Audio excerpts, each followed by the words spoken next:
Hi, this is Nolan from Benchmark, and in today's video I'm going to be showing you how to import a DXF file into MicroSurvey's FieldGenius for Android. So if you watched last week's video, you would have seen me creating a DXF file that I exported from MicroSurvey's FieldGenius for Android. And what I'm going to do is I'm actually going to bring that DXF file into a new project. So what I'm going to do right now is I'm just on my main menu of this newly created project. And if I go to my survey screen, you can see that I have no points anywhere on my job.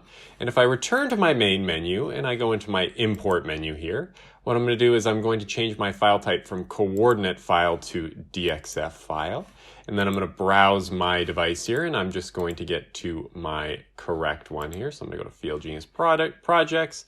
I know it's in my square lot project, and then I just have to find the correct one here. So it should be, if I go to my export menu, you can see that I have the square 2204 file that I made last week, and I'm going to open that. You can see here that my units are selected as meters, and if I hit import, it's going to say that my incoming data is out of my current coordinate zone. That is fine. I'm going to hit continue here.